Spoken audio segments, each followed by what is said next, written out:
Are dealerships ripping all of us off? I mean, they are called stealerships for a reason, right? Well, Professor Brad is here to not only answer all of your questions, but to break down how dealerships are probably scamming you by playing a childhood game against you that people in the car industry like to call foursquare. Yes, foursquare, it isn't just a recess game that we all played as kids. 300 stickers for all the balls! It's a game that we get to play as adults at dealerships as well. And it has cost Americans millions of dollars every single year. And that's because most people just don't understand the rules. So, let's not be rule breakers, let's just understand them. And I'm gonna break it all down for you and show you how to win. Buckle up, and let's go. Okay, starting off, let's talk about something. I'm not big on ever going to a dealership, but they do offer some great advantages. For one thing, they do all the paperwork for you. And well, that's pretty cool, isn't it? And if you've ever had to do something like apply for a duplicate title because you bought a car from a friend that swears that they can find the paperwork any day now, well, then you know how much of an absolute headache the legal stuff can be with vehicles. And that also includes a lot of the oh so fun things like paying sales tax, getting inspections, and other crap that can suck all the fun out of buying cars. For another thing, well, it's a low risk way of buying, and that's twofold. First, it's like literally low risk. Walk into a Ford dealership and everything is clean, the employees are professional, the salesperson probably isn't an axe murderer. Compare that to buying a car behind a Walmart from the guy that calls himself Bubba and gets nervous when you ask him where he got the car. Yeah, dealerships make it comfortable. Second, it's low risk in the sense that most cars on lots have warranties and inspections. Now, I will be the first one to tell you, get a pre-purchase inspection, and that's before buying any car. Heck, I just had a friend buy a brand new vehicle that had 4 miles on it, and 6 months later, he went to go get some work done on it, and they were like, hey, you know this car's been hit, right? It's had paint work. And he goes, no, I've owned it since it was brand new. Lo and behold, the dealership took delivery of the vehicle and they didn't tell him, but when it was unloaded, the truck trailer had hit it. Yeah. So even if you're buying a brand new vehicle, get an inspection done. Also, well, there really is one reason when you kind of have to buy it from a dealership because, well, that's the only way that you can buy a new car. You can't just browse Craigslist and buy a shiny new ride, although it would be really cool if you could. The entire manufacturer / dealership economy is something that deserves its own video. But suffice to say, in this modern America, if you want a new car, you go to a dealer. However, there is one major reason that you should never buy from a dealer. When you buy from a dealer, you are leaving money on the table no matter what, because you're paying for that free coffee that they give you. Well, the coffee and the staff and the rent for the land and the building maintenance. You see, all those employees and contractors that work on the lot, they all need to be paid because that's what makes the world go round. Money makes the world go round, the world go round, the world go round. And all that money for their overhead, well, you get to pay it. Now, a private seller? No, they don't have overhead. So you will always save money dealing directly with an owner. But I'll be honest, I would never condemn anyone for wanting the extra security or wanting a new vehicle, and those are the exact reasons why dealerships still exist. Even though every schmuck on the internet is telling you how buying from them isn't the best financial decision. Humans, they're complicated, aren't they? And sometimes the financial decisions aren't the most important decisions. Sometimes it's just about doing something nice for your fiance. But going in to buy a new vehicle, you just have to understand that the dealership is going to squeeze every last penny out of you, which I understand. And if you do too, well, then you can work it to your advantage. Let me show you how. Because if you find yourself in a situation where you're buying a car from a dealer, it's at least good to know how the dealership gets their overhead money from you. And these tactics that I'm gonna lay out in front of you is exactly how I just saved a ton of money on the Jeep Tina that I bought for my fiance. The bow wasn't even extra. They included it in the out-the-door price. And it might surprise you to know that it's not the dreaded dealership markup on new cars. I mean, actually right now that is really significant, but usually a dealer doesn't make all that much money on the sale of a new vehicle. It's more like this. Let's say a dealer has a new car with the MSRP of 28 grand. That's like a new BRZ, which is a Great car, right? And sells it to you for 27 grand after intense negotiation.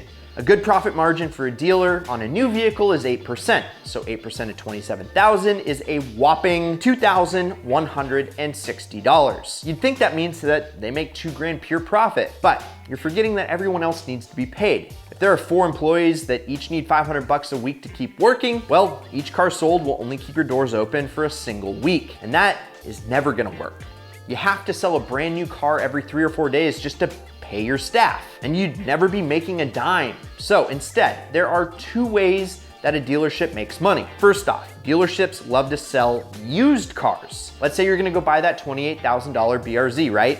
And you trade in your 2013 Camry for it. You might get 9 grand from a dealer if you're really lucky, which would cover the down payment no problem. So that kind of sounds like a huge win. But then the dealer turns around and sells it for 18 grand. So compare that 9 grand profit on a used car to the 2 grand that they got on a new vehicle. I'm no major math whiz or anything, but I believe 9 is way larger than 2. And the second way a dealership makes money is from financing. And we'll have to cover that in depth in another video because oh baby, there's a lot of ground to cover there. But for this video, where we're gonna talk about how to avoid getting ripped off, just know that there is no such thing as free money. The longer you have to pay off a loan with interest, the more you will be paying them for the car. None of this is a scam though. You aren't getting ripped off when they make money by selling you a service that you want. That's just normal business. So, why are they called dealerships? Where does this scam part come from? Well, the scam is the method they use to get you to buy a car. And as a disclaimer, not all dealerships do this, but generally there is this method used called the foursquare technique. And it's exactly where they get you. It works like this. Up here in the upper left, that's the car that you're trading in. They won't tell you, but they do want your car because they can sell it for way more than you can and make a bunch of money. To keep up with our previous examples, let's say it's that $9,000 Camry. Over here in the top right, that's the cost of the car that you want to buy. For new cars, it's usually MSRP. On used cars, you can get a good idea by using Kelley Blue Book. Let's keep using that BRZ example. So we'll put 28 grand up here. Now, down here in the lower left is your down payment. Your Camry is going to cover the down payment nicely. So in this case, it's a big 0, which is fantastic. She call me Mr. Bombastic, very fantastic. And finally, here in the lower right, that's what you have left to finance. So let's work out a monthly number real quick. Okay, 28,000 for the BRZ minus 9,000 for your Camry. That's 19,000 that you need to be loaned. Let's say it's a 5-year loan. That means 60 months with an interest rate of 4%. You'll be paying around 350 bucks a month. Okay, now we'll stick that 350 right here and voila, we have our 4 squares. Each square is related. If you add a down payment, the total price goes down. If the total price goes down, the monthly payments go down as well. It looks so simple and elegant, right? Like an elementary recess game. It just makes sense. How could it possibly be used to con someone? Well, first you sit down with a salesman. A professional salesman, somebody that does hundreds of deals a year. You probably do one every 5 or 10 years, and your BRZ is so close that you can taste it. You're feeling everything looks good, you are ready to negotiate, and are you feeling good? Because you probably shouldn't. Negotiations are a 2-player game, and if you don't understand the rules of the game, you're gonna lose 9.9 out of 10 times. So you start off with what most people start off with. You see the $350 a month payment, right? It's so small and manageable already. And this is why salesmen always ask you at the very beginning, how much can you afford per month? They want you to give them a number because they can make that number work by just extending your loan. So the person that doesn't understand the rules, they go, you know, I bet I could get that down a little bit. So you counter to the salesman with a $300 a month payment. And guess what? That means that you are actually paying more. So they might just agree with you. Don't do that. That's the easiest trap there is. They show you the final square and it looks like such a small number, but okay, so the math is really easy and it's kind of crazy. For the dealer to get the payment to under 300 bucks a month, they'll simply extend the loan term to 7 years or 84 months. And that will make the payment an easily digestible $287 per month on a $19,000 loan. Looks like a win-win, right? Well, they're winning, you're losing. Because remember that 4% interest rate for a 5-year loan? It's now 7% for a 7-year loan, because the longer your loan term, the more interest they're gonna charge. So now, the total cost of the loan, including interest over 7 years, is $24,088 on a $19,000 loan. For the original 5-year loan at 4% interest, which equated to $350 per month, the total cost was $20,995. So you will be paying an extra $3,000 plus just to get that number a little bit lower. And that's a big oopsie. So yeah, don't do that. Instead you say, hey, I want better financing. I want it to be 3% instead of 4%. And when you say that, the salesman hms and haws and says, okay, I'll agree to that if you give me the Camry for $8.5 grand. You're kind of in disbelief that that actually worked. But are you winning? I mean, it sounds like a good deal, right? You'll pay less per month, pay less overall, and you're only missing out on like $1 grand. Except, here's our 60-month, $19,000 loan again. Remember, it's $350 a month and you end up paying $20,995. A 60-month, $19,500 loan is a monthly payment that's $346. Nice. Save you $4 a month. And in the end, you'll only pay them $20,764, saving you like $300. Except, you gave them $500 worth of value that you wouldn't have given up in the initial deal. So you lost $200 in negotiations.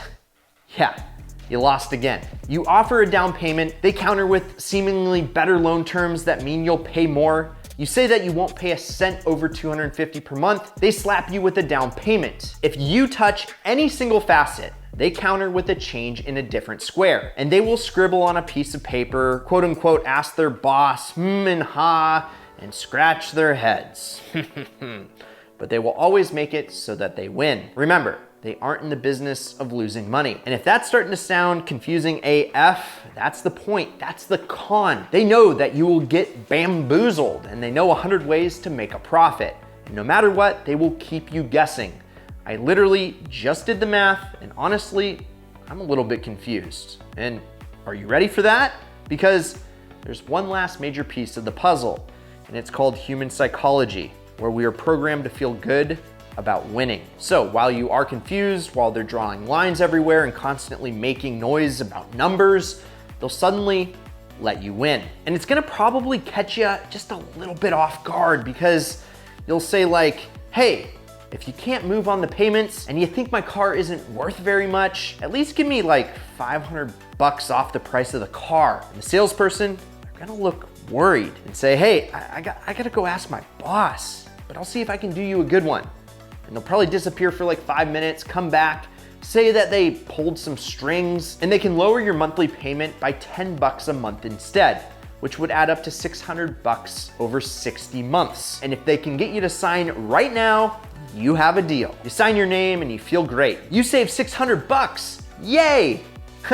Well, guess what? You are the sucker, because that means they got everything they wanted. You're still giving them a car they will make bank on, paying full price for a new car, which remember, they don't really care about, and have fairly crappy financing terms. Plus, thanks to interest, you'll only save about $250 off the total price of the car, nowhere near the perceived $600. And, well, it's completely legal. It's actually totally honest.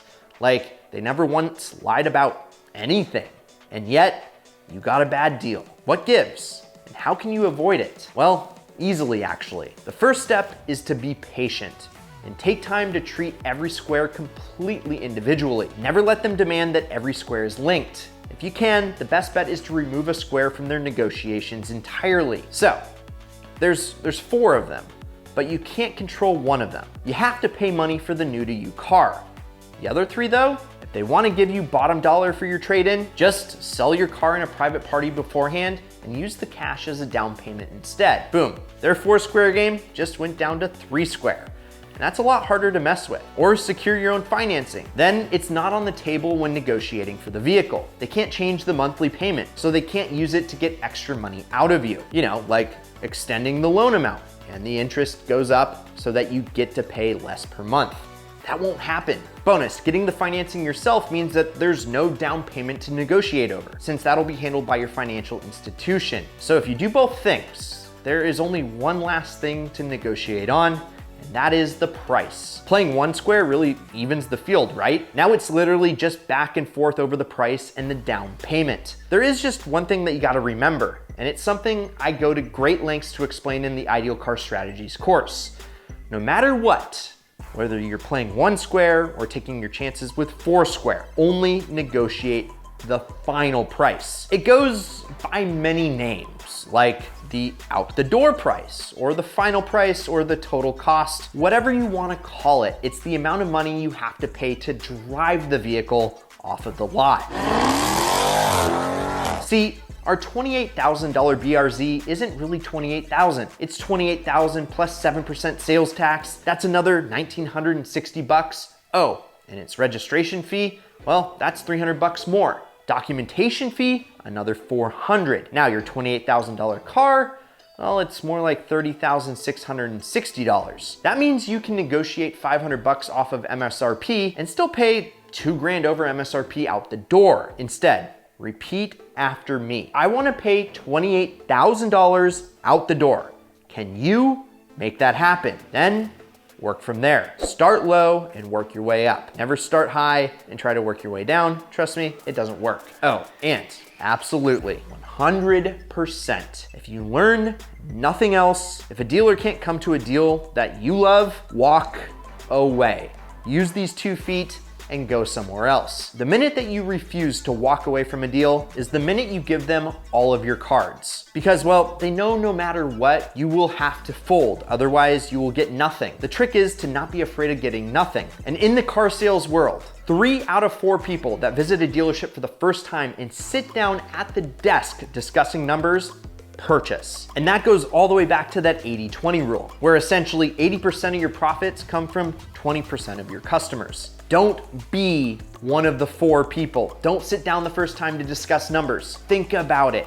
Let it marinate. Go grab lunch or a coffee. Because if you sit down and they start playing the foursquare game with you, and you're emotionally attached to that vehicle thinking with your heart, not your head, well, things can get ugly very quickly. I hope you enjoyed this video. I'm Brad Danger, your car buying guide, and I bet that you now know that, well, foursquare isn't just a kid's game that you played at recess. Let me know in the comments if you've ever been bamboozled out of a good deal, or tell us about a great deal that you negotiated. This is Ideal Cars. Please subscribe and turn on that notification bell for new content. Go check out our Ideal Car Strategies. I'll link down below if you're interested in learning how to go from a cheap car to a supercar, and promise me one thing, keep living the ideal lifestyle.